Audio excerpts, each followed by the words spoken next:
Olá pessoal, sejam bem-vindos a mais uma aula do nosso curso de Física para o ensino médio de Termodinâmica. O tema da aula de hoje será transformações termodinâmicas. Nós vamos ver as transformações isotérmica, isovolumétrica, isobárica e adiabática. Nós também vamos ver as transformações cíclicas compostas com essas quatro transformações que eu já mencionei. Depois nós vamos falar também sobre primeira e segunda lei da termodinâmica e fechar o conteúdo com máquinas térmicas. E aí nós fechamos o conteúdo de termodinâmica que vocês vão ver no ensino médio.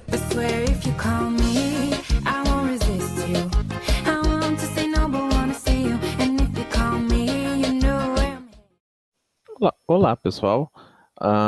Vocês já devem ter visto como mudei de ambiente por uma questão técnica, tá? Eu percebi que gravar lá na minha sala, estava pior a focagem da câmera, não estava conseguindo focar por conta da televisão ser uma fonte emissora de luz também, né? Então, e outra coisa também é que a TV estava pequena em comparado ao meu corpo, né? Então estava muito mais difícil de vocês conseguirem ler. Bom, mas vamos aqui começar a nossa aula. Nossa aula vai ser sobre transformações termodinâmicas, e a gente vai estudar aí o que acontece com o gás quando a gente muda a temperatura, a pressão e o volume. Então, relembrando aqui da aula passada, né? Quando um gás sai do estado termodinâmico zero, né, caracterizado por T0, P0 e V0, ele vai para um estado termodinâmico 1, caracterizado por T1, P1 e V1, sem que haja alteração na quantidade de partículas, né? A lei geral dos gases, ela vai ser dada, né, por essa expressão aí, né, que é a constância entre a multiplicação da pressão e do volume dividido pela temperatura, o famoso Pivot-Povotor. Isso aí é da aula passada sobre gases. Então, relembrando, né, nós vamos ter 4 tipos de transformações. Nós vamos ter as transformações isocórica, né? Isocórica também é chamada de isovolumétrica, tá, gente? Mesmo volume, mesmo core, ou também de isométrica, mesma métrica, né? Mesmo tamanho. Na transformação isovolumétrica, isocórica, isométrica, nós mudamos a temperatura e a pressão, mas o volume permanece constante, tá? Na transformação isotérmica, iso, mesmo, né, significa, esse prefixo significa mesmo, né, isotérmica, mesma temperatura. Então, nós mudamos o volume e a pressão, mas a temperatura fica constante. E temos a transformação isobárica. Nós mudamos o volume e a temperatura, mas a pressão fica constante. E a última de todas é a adiabática. Nela, nós vamos variar volume, temperatura e pressão. Só que essa transformação, a característica dela é que o sistema não troca, o gás não vai trocar calor com o meio, tá? Então, é uma transformação em que você tem a mudança no estado termodinâmico, mudando volume, temperatura e pressão, mas ela é feita de maneira quase estacionária, né? Bem lenta em comparação com o tempo de relaxação, mas relaxação é o tempo que o sistema demora para ir para o equilíbrio. Só que o sistema ele não troca calor com o meio, não tem troca de calor. Tá? Então, nós temos essas 4 transformações. Bom, o que diz a primeira lei da termodinâmica? Tá? Então, nós temos essas 4 transformações, mas para estudar essas 4 transformações, nós temos primeiro que estudar as 2 leis da termodinâmica. Pelo menos a primeira, para estudar essas aí. A primeira lei da termodinâmica é uma lei de conservação da energia. Então, aqui nós temos uma maquininha, né, chamada de trabalho. Essa maquininha ela converte energia potencial, U, em energia cinética, tá? Só que sempre uma parte dessa energia, essa conversão nunca é feita de maneira 100%, né? A não ser que o sistema seja um sistema que nós chamamos de conservativo, tá? Ele é transformado em, uma parte é transformada em calor, é perdida em calor. Então, na primeira lei da termodinâmica, o que que ela vai me dizer? Que essa energia U aqui, né, no caso que a gente está chamando de energia interna do gás, o trabalho ele pode gerar uma energia cinética, só que vai haver uma perda de calor. Então, tudo que eu entro aqui dentro dessa máquina, né, eu vou ter o que eu peguei aqui de energia cinética, que é igual ao trabalho, né, que é o que a maquininha faz, o meu trabalho tal, e uma parte aqui é perdida em calor, tá? Então, tudo que eu pegar aqui, né, então a variação, ou seja, o quanto de energia interna eu aumentei ou diminuí num gás, ele sempre vai ser igual à quantidade de calor menos a quantidade de trabalho, tá? Porque se eu não tivesse calor, tudo isso daqui teria que ser igual a menos a energia cinética, que é igual ao trabalho, né? Pelo teorema do trabalho e energia cinética, que vocês viram lá no primeiro ano. Então, tudo que eu entro aqui, eu tenho que pegar aqui do outro lado. E tudo que eu entro do outro lado, eu teria que pegar aqui. Por isso, sinal negativo, tá? Porque tudo que eu aumento de um lado, eu tenho que perder do outro. E tudo que eu perco de um lado, eu tenho que aumentar do outro. Só que tem uma parte que é transformada em calor, tá? Então, a variação da energia interna de um gás é dada pelo calor menos o trabalho. Primeira lei da termodinâmica basicamente é conservação da energia. A energia se conserva, tá? Até então, nós falamos sobre calor, né? Só que só tinha calor envolvido, trocas de calor. Agora, nós temos também, além da troca de calor, nós podemos armazenar energia no gás, que é a energia interna, nós podemos trocar calor com ele, ou esse gás ele pode expandir, né, mudar o seu volume sob uma pressão e executar trabalho. Então agora nós temos três tipos de energia sendo convertida aí. Bom, então vamos aqui. A primeira transformação que nós temos é a chamada transformação isovolumétrica ou isocórica, tá? O volume inicial é igual ao volume final. Então, se eu pego aqui um gráfico de pressão por volume, essa a transformação ela sai do estado termodinâmico aqui caracterizado pela pressão 1 e vai para o estado termodinâmico caracterizado aqui pela pressão 2, né? No caso aqui, vamos chamar P0, né? Eu acho que eu errei aqui na hora de digitar aqui. Não é P2, é P0. Mas o volume permanece constante, igual a V0, tá? Então, é uma linha vertical aqui no diagrama pressão por volume. Então, lá na Lei Geral dos Gases, eu sei que permanece essa relação aqui, tá? Pressão 1 dividido pela temperatura 1, isso é igual a pressão 0 dividido pela temperatura 0, tá?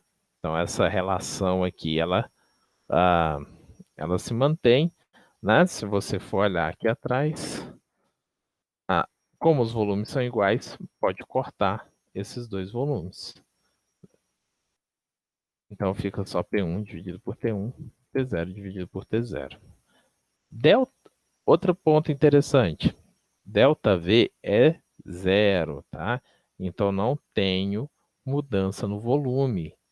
Se eu não tenho mudança no volume, o trabalho exercido é 0. Então, toda a energia térmica do gás é transformada em calor. Toda variação de energia térmica tem que ser dada por um calor, tá? Ah, até então, quando a gente estudou calorimetria, a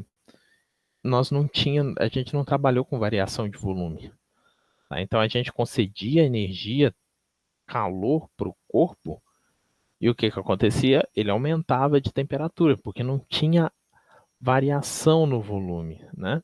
Então isso daqui basicamente é uma expressão para o calor sensível, né? Que a gente discutiu ali em calorimetria. Então, todo aumento de energia térmica do gás ou diminuição vai se dar pelo calor, né? Se ele receber calor, calor é positivo, ele aumenta a energia térmica. Se ele perder calor, calor é negativo, ele diminui a energia térmica do gás.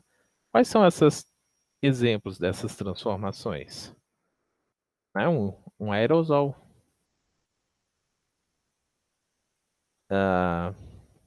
Dentro do aerosol, né? Quando você... Não, vamos falar aqui do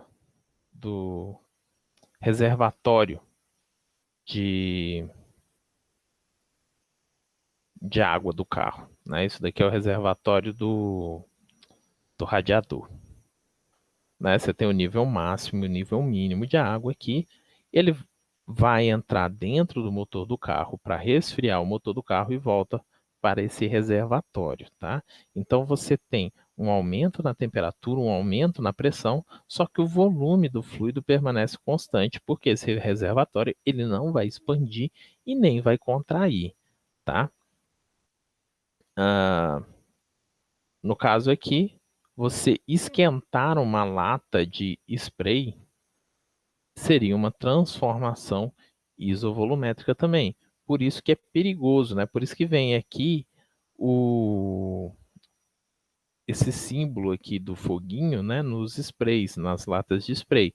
Porque se você aumentar a temperatura dessas latas de spray, ah, você vai aumentar a pressão aqui dentro. Se a gente volta aqui, ó, pressão 1 dividido pela temperatura 1 é igual a pressão 0 dividido pela temperatura 0. Então, se eu aumento a pressão, se a temperatura 1 for maior do que a temperatura 0, eu preciso também aumentar a pressão para essa igualdade ficar verdadeira. Então, você esquentar uma latinha dessa de spray, você vai aumentar a pressão lá dentro e ela pode explodir, tá?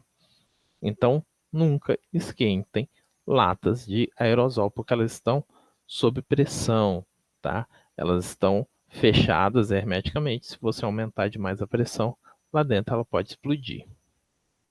Outra coisa também aqui interessante é que a pressão aqui dentro do reservatório de água do radiador, ela vai estar sobre alta pressão, tá? Porque a temperatura do motor vai estar alta. Então, a água está fria, né? Quando você coloca ela. Outra coisa, sempre coloque água no radiador do carro com carro frio, porque senão você vai trincar todo o motor por dentro.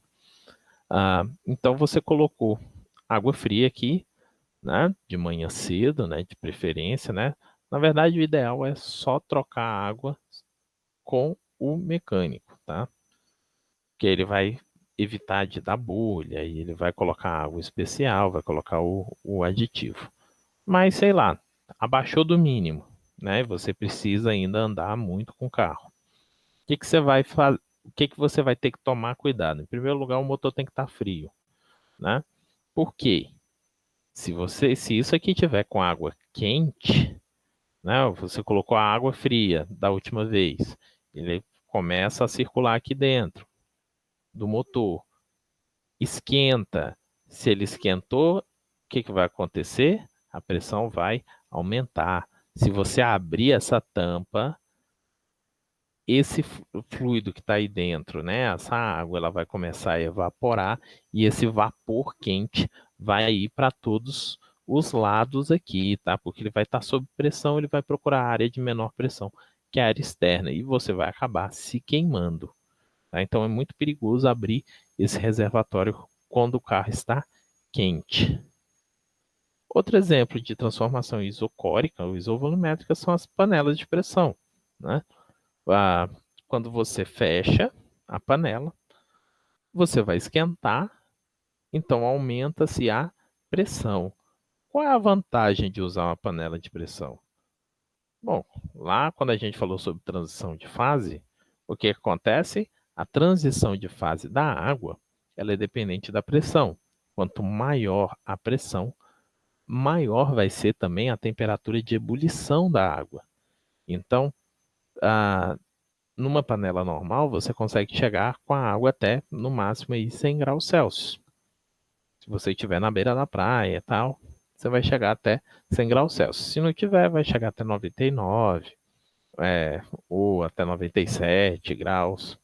Então, você vai demorar mais para cozinhar os alimentos. Com essa panela de pressão, a pressão aumenta e a água vai passar a existir na fase líquida, né? Que a pressão tá maior, a 120 graus, a 130 graus Celsius. Então você cozinha muito mais rápido os alimentos porque a água consegue chegar a temperaturas maiores. Só que o problema é que você aumenta a temperatura, você vai aumentar a pressão. Então sempre tem que tomar cuidado com as válvulas de segurança, né? Que é essa daqui de cima, que é um pezinho, né? Sempre que você chega numa determinada pressão, se a pressão for igual exatamente ao que o pezinho faz aqui no pino, ele permanece em equilíbrio. Se a pressão de dentro for maior do que a do pino, mais a pressão atmosférica, esse pino vai subir e aí ela dá aquele chiado característico, né? Tss, tss, tss, tss, da panela. Se por algum acaso isso daqui entupir, a panela de pressão vai começar a aumentar demais a pressão dentro dela. Então é necessário a pino de segurança, que é esse do lado aí, que ele vai levantar para promover a diminuição da pressão. Se os dois falharem, né, você ainda tem um terceiro sistema de segurança, né, no caso dessas panelas. A maior parte das panelas, né, as panelas mais antigas só tem esses dois. Elas explodiam. Essa panela já é uma versão mais moderna, né? Ela tem esse buraco aqui do lado, que é onde tem uma borracha. Se aumentar demais a pressão, o gás escapa pela borracha, tá? Se os três sistemas de segurança falharem, ela vai aumentar de pressão demais dentro dela e vai acabar por explodir, né? São inúmeros os acidentes que tem com panela de pressão todo ano. Então, para você evitar isso, sempre limpe o buraquinho, né, que passa, que fica esse pino aí de segurança fica em cima. Então, sempre limpe para evitar de entupir. E sempre troque ela quando ela ficar velha, né? Porque o pino de segurança da direita vai ficar velho aí. Outra segunda transformação que nós temos, as transformações isotérmicas, tá? As temperaturas de um estado inicial e do estado final, elas são iguais. Então a pressão 1 vezes o volume 1 tem que ser igual à pressão do estado inicial vezes o volume do estado inicial, tá? Então, esse daqui vai dar uma curva, né? Se eu passo o volume para cá dividindo, eu vou ficar com uma função inversa, né? Então, a pressão, a isotérmica, ela tem essa característica de curva, tá? Lembra, a isovolumétrica é uma reta vertical. E se eu tenho uma determinada curva bem acentuada, eu tenho uma isotérmica, tá? No caso da isotérmica, a temperatura inicial e a final, elas são iguais. Então, não tem um aumento de temperatura. Eu não tenho nem aumento nem diminuição de temperatura. Isso significa que o meu ΔT é zero, que é o ΔT que mede aumento ou diminuição de temperatura. Então, se o meu aumento de temperatura é zero, então, logo, eu não tenho nenhuma variação da energia térmica, da energia interna do gás, tá? A energia interna do gás, ela permanece constante. Esse gás não está armazenando energia internamente nele, nem perdendo a energia que está armazenada internamente. Nas transformações isotérmicas, todo o calor envolvido na transformação é transformado em trabalho.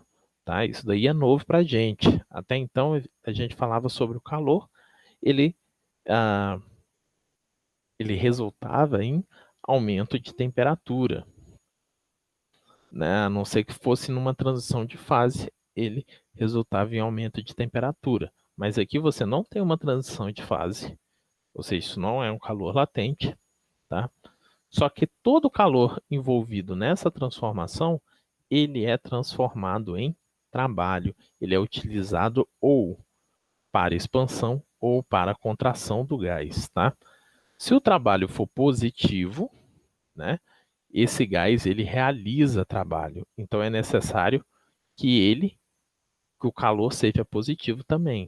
O calor é positivo quando o gás recebe calor. Então, se ele receber calor, ele vai executar trabalho. E o vice-versa, né? Se ele perder calor, ele vai sofrer trabalho. E ele vai diminuir de tamanho. Ou vai receber calor, executar trabalho e expandir, tá? Exemplo de transformação isotérmica. Quando você dá uma baforada, né? Aquela famosa baforada. A baforada é quente, né? Mas quando você assopra, é frio. Por quê? Né? Está vindo da mesma fonte. Porque são transformações diferentes, tá? A baforada é a transformação isotérmica. Quando você assopra, é uma transformação adiabática, que nós vamos falar mais para frente. Então, quando você dá uma baforada, né? Todo o calor, né, do trocado com o meio ambiente é transformado em trabalho. Então, o gás expande, né, e recebe calor. E aí você sente a mesma temperatura na mão, é a temperatura do seu corpo. Não tem mudança na temperatura. Outra transformação que é isotérmica é a evaporação dos rios, tá? Evaporação isotérmica dos rios.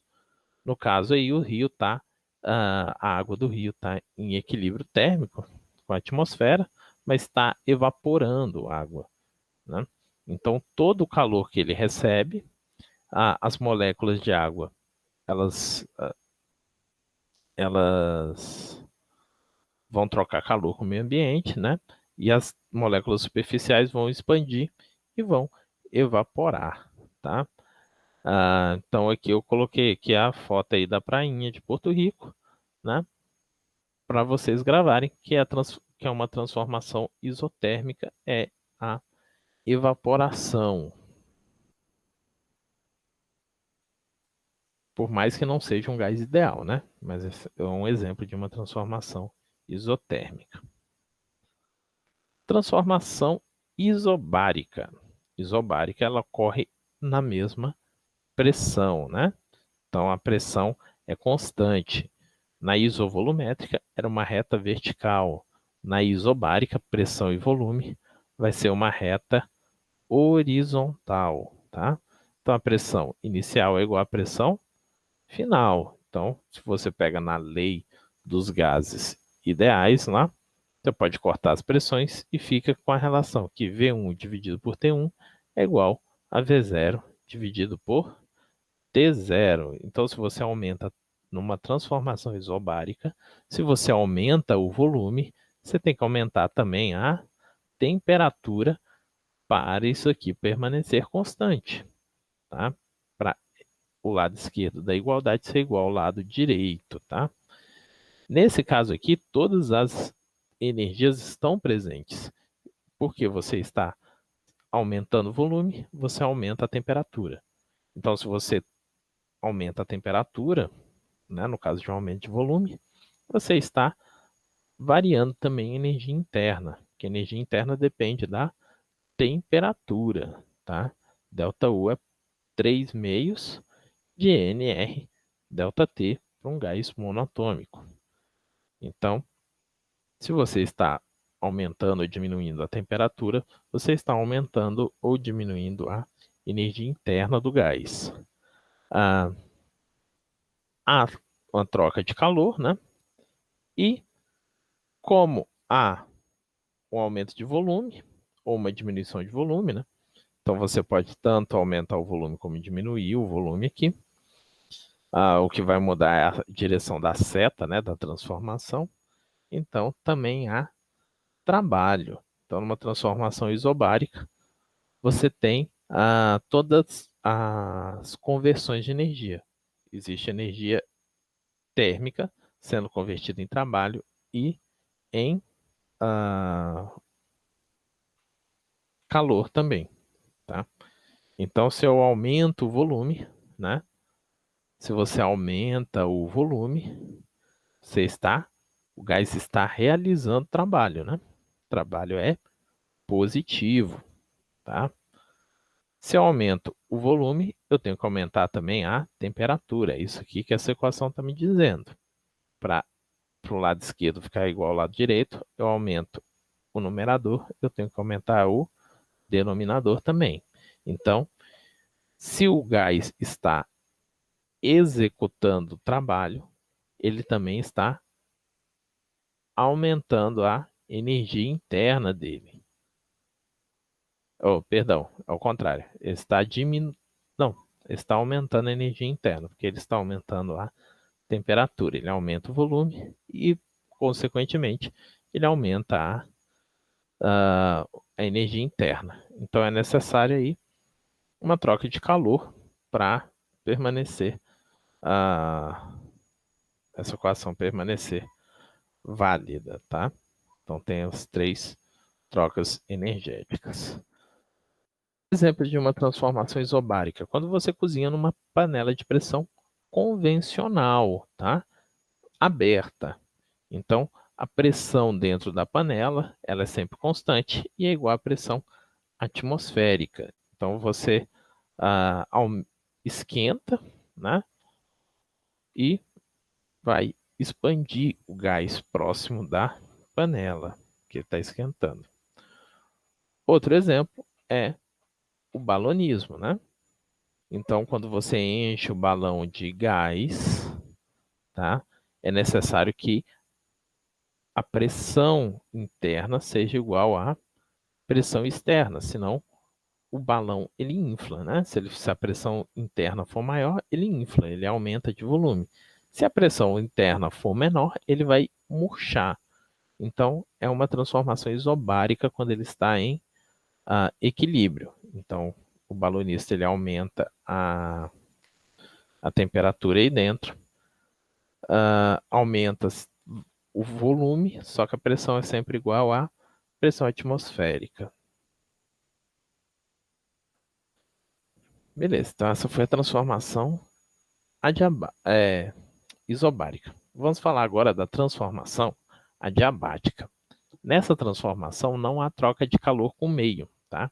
Então o calor envolvido na transformação, ele sempre é zero. Então toda variação de energia interna, ela vai ser dada por um trabalho, tá? Aqui acabou cortando aqui a relação. Mas a diabata ela tem um formato de uma curva, tá? O gráfico PV dela, só que é uma curva menos acentuada do que a isotérmica, tá? Ela é mais leve, não é tão encurvado, não tem um decaimento tão rápido. O decaimento dela é mais suave. Então, todo o trabalho ele vai ser dado pela transformação de energia térmica do gás. Então, para o gás realizar trabalho numa transformação adiabática, né? Então, para ele realizar trabalho é positivo, por causa do sinal negativo aqui, então ele tem que perder energia interna.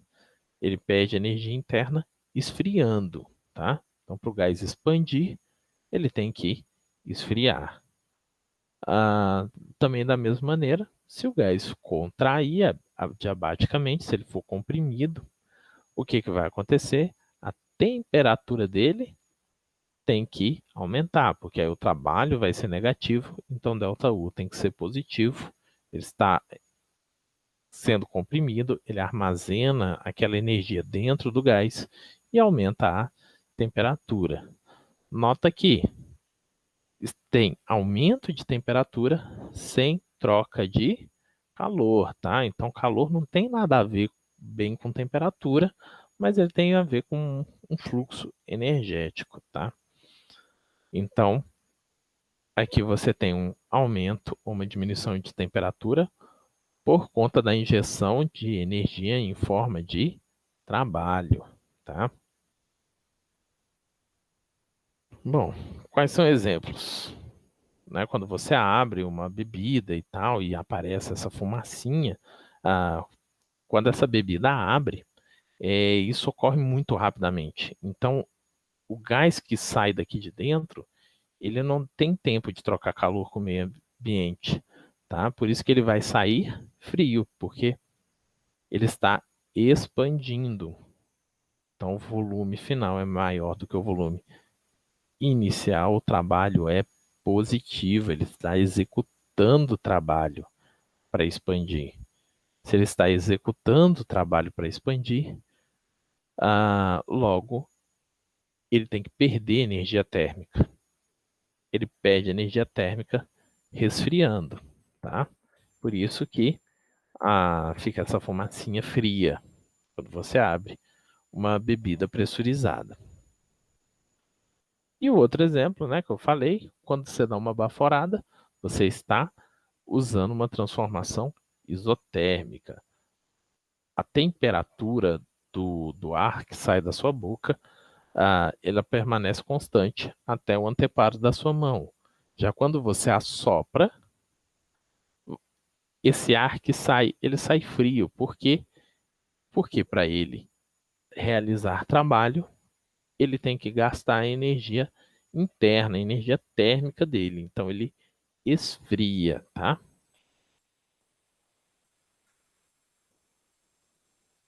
E também, né, eu dei o exemplo lá do aerosol.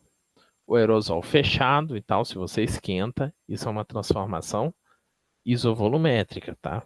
Porque está permanecendo volume. Agora, quando você aperta o aerosol para sair o desodorante de dentro da garrafa, então ele vai expandir muito rapidamente, de maneira que o gás que está aí dentro, saindo do, do spray, né, da latinha, ele não tem tempo de trocar calor com o meio ambiente, por isso que vem o jato do spray, ele vem geladinho, tá? Ele diminui a temperatura dele quando ele expande. Beleza? Então essas foram as 4 transformações termodinâmicas. Mas você pode juntar essas 4 para formar transformações cíclicas, tá? O que são transformações cíclicas? Transformações cíclicas são aquelas que saem de um estado, fazem um bando de transformação e elas voltam para o mesmo estado. E aí depois elas fazem de novo aquelas transformações e voltam para o mesmo estado. Repetindo ciclos, tá? Então todos os ciclos são iguais e eles saem de um estado e voltam para o mesmo estado. Tá? As transformações cíclicas vão ser objeto, né, de estudo também da segunda lei da termodinâmica. Tá? O que a segunda lei da termodinâmica diz? Vai ter 3 enunciados. Enunciado de Carnot, o primeiro deles, o calor flui espontaneamente do corpo de maior temperatura para o de menor temperatura. Esse enunciado da segunda lei eu já tinha feito para vocês na aula de temperatura, porque é difícil é impossível, né, você definir o que é temperatura sem utilizar a segunda lei da termodinâmica, tá? Então, o calor ele sempre flui espontaneamente, né, do corpo de maior temperatura para o de menor. Note aqui, essa palavra é importante, espontaneamente. É possível que o calor flua de um corpo mais frio para um corpo mais quente? É possível, só que é necessário um gasto de energia para fazer isso, tá? Não vai ser de espontâneo. O enunciado de Kelvin, ele diz que é impossível converter todo o calor de um corpo em trabalho, tá? Que é exatamente aquela questão lá, se a gente voltar lá na maquininha, né, da primeira lei, a, o enunciado de Kelvin está me dizendo que aquela fumacinha, ela sempre vai existir. É impossível você criar uma máquina que não cuspa aquela fumacinha, né? Que pegue todo o calor, né, ou toda a energia térmica e transforme ela em trabalho. Ou seja, isso significa o quê? Que a eficiência, né, da máquina térmica, ela nunca é 100%. Num ciclo, né, numa transformação cíclica, sempre haverá calor perdido aí. E o último é o enunciado de Clausius, que diz o quê? É possível transferir calor de um corpo de maior temperatura para outro de menor temperatura, mas é necessário injetar energia em forma de trabalho, que é o que eu falei aqui, né? O calor flui espontaneamente do corpo de maior temperatura para o de menor. É possível inverter esse fluxo de energia, tá? Por isso que tem a palavra espontaneamente, mas é necessário gastar energia em forma de trabalho, tá? Todos os três enunciados, eles são equivalentes, tá? Todos os três enunciados da segunda lei. Bom, então isso significa o quê, né? Ó, a gente começa aqui. O enunciado de Carnot, ele diz que o calor ele flui espontaneamente de um corpo de maior temperatura para o de menor. Então, eu sei o quê? Os cientistas já sabiam que um sistema termodinâmico que dissipa energia em forma de calor, ele aumenta de temperatura. Ok, beleza. Então, será que é possível pegar a energia, né, desse corpo e restaurar ela em movimento?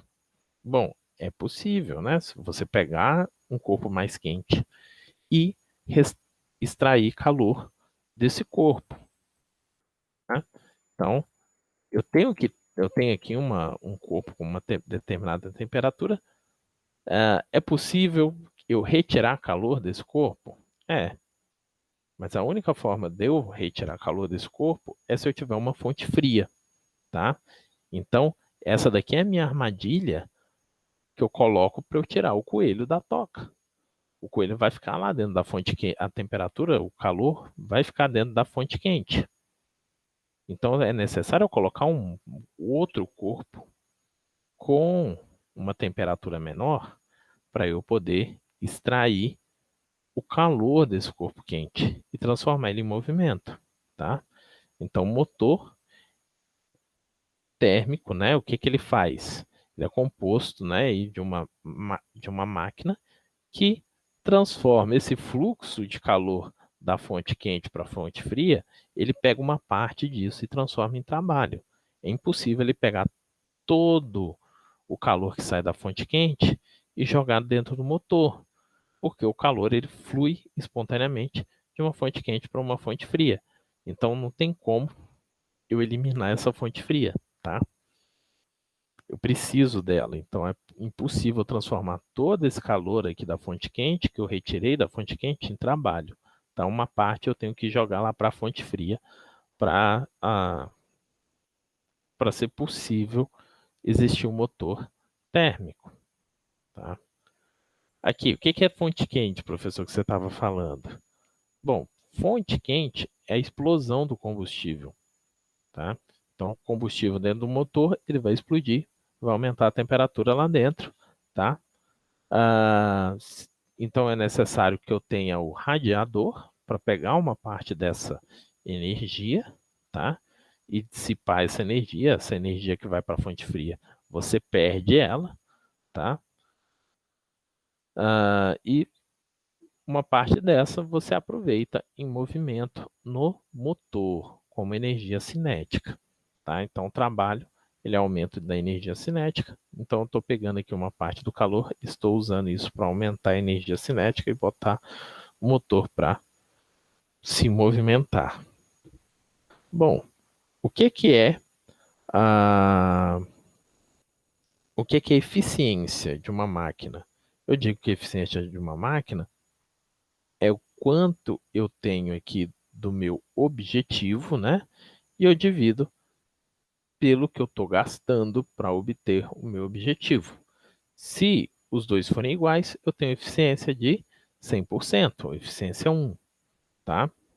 Só que aqui é impossível, porque eu sempre vou ter uma parte perdida aqui na fonte fria. Então, nunca o trabalho vai ser igual ao calor da fonte quente.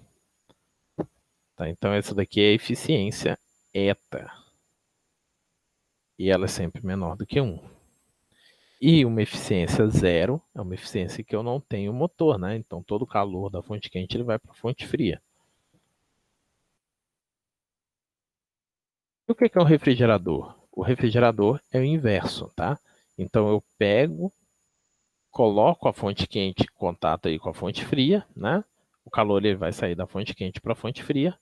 Só que aí eu injeto trabalho, tá? Eu coloco um motor, né? O motor do ar-condicionado, o motor da geladeira, e esse motor ele vai injetar trabalho para poder inverter o fluxo de calor aí, né? Então eu tenho aqui o ambiente externo, é a fonte quente. E o ambiente a ser refrigerado, resfriado, é a fonte fria, tá? Então a sua fonte fria vai ser o quê? Vai ser o interior da geladeira, ou o quarto que está o ar-condicionado, e aqui é o ambiente externo, tá? E eficiência? Eficiência é o quanto de calor que eu retiro da fonte fria, né? Que é o meu objetivo, é de retirar calor dessa fonte que já está mais numa temperatura mais baixa, né? Por exemplo, lá a geladeira está mais fria do que a parte exterior. Então, se eu deixar espontaneamente o fluxo de calor, as coisas da geladeira vão esquentar, não vão resfriar, porque a temperatura dela está mais baixa. Então é necessário que o motor esteja ligado para ele pegar esse calor da fonte fria e jogar para a fonte quente, jogar fora. Tá? Então a eficiência é quanto que eu retirei aqui, e aqui a energia de trabalho, né? No caso, trabalho da força elétrica, né? O trabalho da energia elétrica, no caso da geladeira e do ar-condicionado, né? Então você pega essa quantidade de calor que foi jogado da fonte fria e divide pelo trabalho, tá? Isso é a eficiência do refrigerador. E no aquecedor? O aquecedor é a mesma coisa, tá, gente? Do refrigerador. O que muda é simplesmente que a fonte quente é o ambiente que tem que ser aquecido e a fonte fria é o ambiente externo, né? No caso, por exemplo, imagina aqui que você está num país que tem um inverno rigoroso.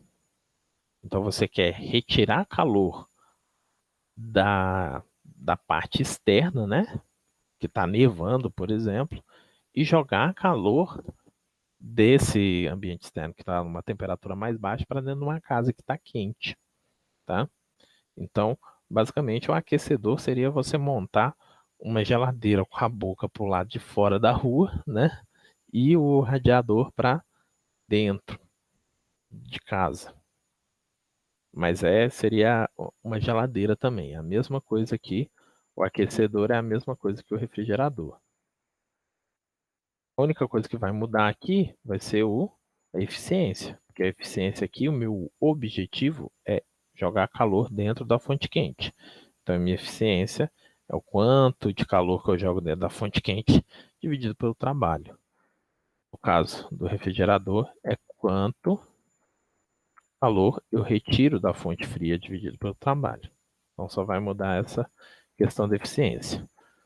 Um aquecedor eficiente não é um refrigerador eficiente, tá?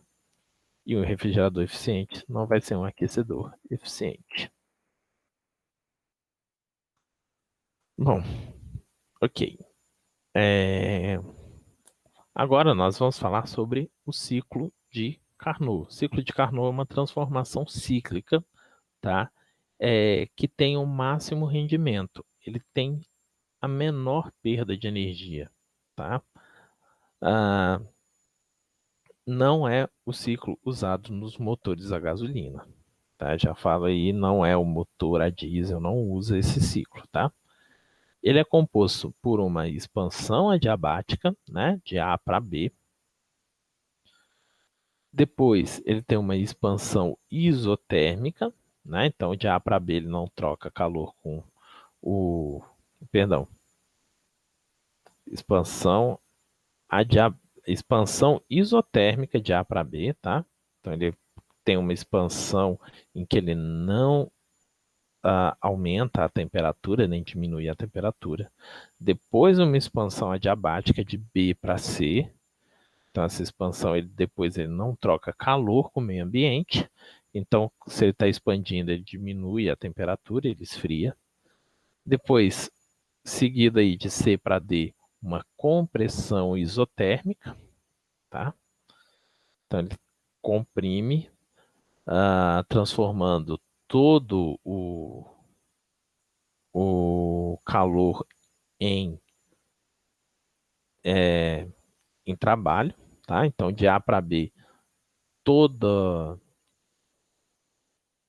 calor é transformado em trabalho, e de C para D também todo calor é transformado em trabalho, tá? Então, uma compressão isotérmica seguida de uma compressão adiabática de D para A. Como ele está comprimindo, ele esquenta, tá? Sai da temperatura T2 e vai para a temperatura T1, que é uma temperatura maior. Ok? Então, isso é o ciclo de Carnot, essa transformação cíclica. De A para B, transformação isotérmica, então não tenho troca, não tenho variação de energia interna, todo calor é transformado em trabalho. De B para C, ele não troca calor com o meio ambiente. Então, todo o trabalho, né, ele expande executando trabalho, e para isso ele gasta a energia interna e esfria. Depois de C para D, todo o calor é transformado em trabalho de novo, né? Só que aí você tem uma compressão, né? Então ele perde calor de D para C, e de D para A. Ele não troca calor, então agora toda a energia interna é transformada em trabalho, tá? Bom, se eu tenho uma transformação cíclica no sentido horário, isso representa um motor, tá? E se essa transformação for no sentido anti-horário, esse ciclo vai representar um refrigerador ou um aquecedor, tá? Bom, no caso do motor de Carnot, as eficiências são determinadas em termos das temperaturas da fonte fria e da fonte quente, tá? Para você saber aqui no gráfico, a temperatura da fonte quente é a temperatura T1, tá? E a temperatura da fonte fria é a temperatura T2. Então, a eficiência do motor é 1 menos a razão entre a temperatura da fonte fria e a temperatura da fonte quente. Se você conseguisse acessar o zero absoluto, né, toda a eficiência, ou a eficiência do motor seria 1, né? Então, pela segunda lei da termodinâmica, é impossível chegar no zero absoluto, porque senão seria possível construir um motor de eficiência 100%, o que contraria o enunciado de Kelvin, do Lord Kelvin. A eficiência do refrigerador do refrigerador que segue o ciclo de Carnot, é a temperatura da fonte fria, né, dividido pela diferença entre as temperaturas da fonte quente e da fonte fria. E a eficiência do aquecedor, né, muda só a temperatura da fonte fria, vira a temperatura da fonte quente. Gente, na hora de estudar, Eu só não falo para vocês esquecerem o aquecedor porque o examinador pode cobrar, tá? Mas geralmente aquecedor não é cobrado porque a gente não usa no Brasil. Então não cai em vestibular, tá?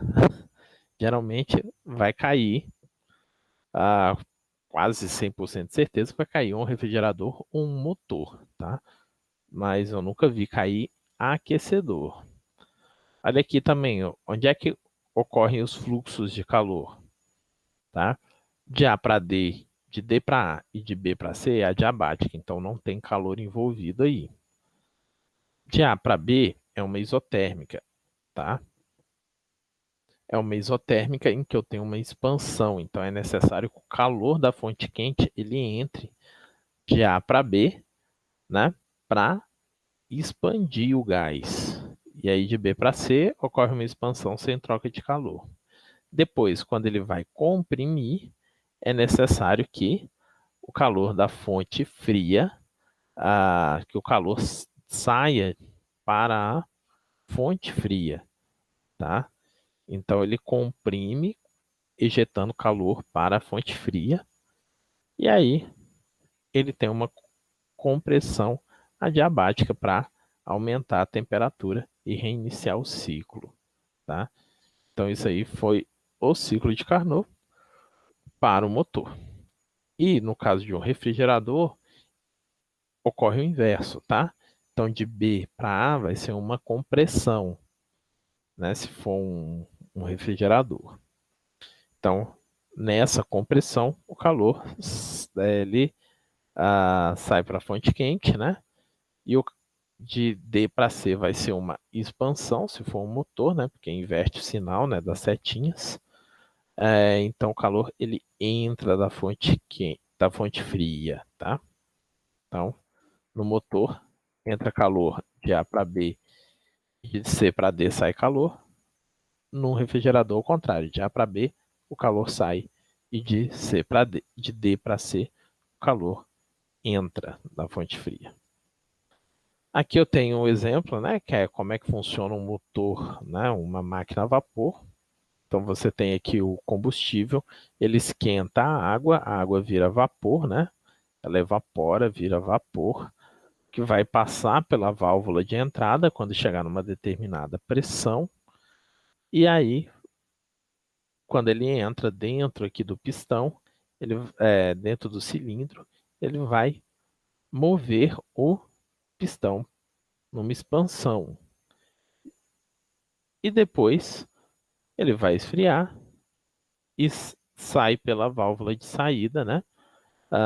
Indo para o condensador, né? Ou radiador, onde ele vai trocar calor, né? O condensador vai ser a fonte fria e a caldeira vai ser a fonte quente. E aí ele volta para a caldeira, né?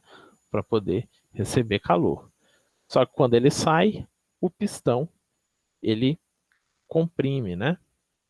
Então você tem o gás entra, o pistão expande, a roda mexe 180 graus. Ele sai, o pistão esvazia, né?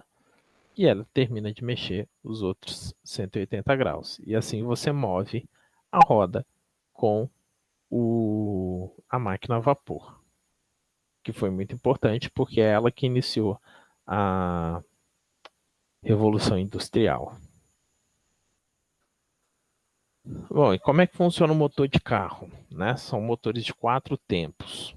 Tá? Admissão de combustível, né? Então a válvula de admissão ela baixa, o combustível entra, a válvula de admissão fecha, o pistão comprime, tá? Esse primeiro passo aqui, se o motor estiver desligado, é necessário do motor de arranque faça essa compressão, tá? Então, para isso que tem o motor de arranque. Comprimiu o combustível, tá? Então, a vela vai dar ignição, e aí a vela do carro ela centelha, né? Quando ela centelha, explode o combustível, tá? Aí mexe o pistão e o último tempo é a expulsão dos gases, né? E aí esse gás vai sair lá na lá no escape do carro. Ok?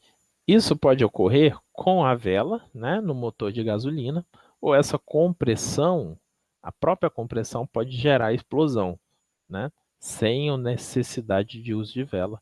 Isso nós chamamos de motor a diesel, tá? Com a gasolina não funciona, é necessário ter o diesel. Então, o ciclo diesel, ele funciona aqui, ó, de 0 até 1, você tem a admissão isobárica, né, do combustível. Então, ele expande recebendo combustível, e aí ele vai comprimir adiabaticamente o combustível. Essa compressão aumenta a temperatura do combustível diesel e ele explode.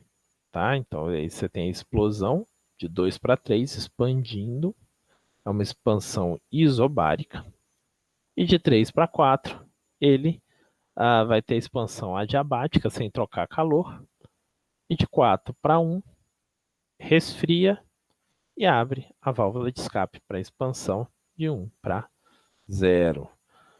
Então, aqui no ciclo diesel, o calor entra de 2 para 3 e o calor sai para a fonte fria, né, para o radiador, de 4 para 1. O motor a gasolina, o que troca é como ocorre a combustão. Aqui a combustão ocorre de maneira isobárica, de 2 para 3, e de 2 para 3 aqui no motor a gasolina, que segue o ciclo Otto, essa combustão ocorre de maneira isovolumétrica, tá? Então você tem a admissão isobárica de combustível igual, a compressão adiabática, só que aí a gasolina não explode espontaneamente por conta da compressão. É necessário a vela dar o fagulhamento para ele poder explodir, aumentando a pressão, e depois tem a expansão adiabática, tá? E de 4 para 1, o esfriamento para poder jogar a temperatura para o radiador, de 1 para 0, expulsa a fumaça para o escape. Tá? No ciclo de Otto, de 2 para 3 também entra o calor, né? Só que o calor ele entra de maneira isovolumétrica e ele sai de maneira isovolumétrica de 4 para 1, também para a fonte fria. Beleza, pessoal? O resto são questões, né, que a gente faz na aula de questões, tá? Então, até a próxima. A próxima vai ser só uma aula de questões, tá? Acabamos aqui o conteúdo de termodinâmica para o ensino médio. Foi muito bom estar com vocês, tá? Nós vamos somente ter mais uma aula aí de exercícios de exemplo. Então, boas férias para vocês, descansem bem.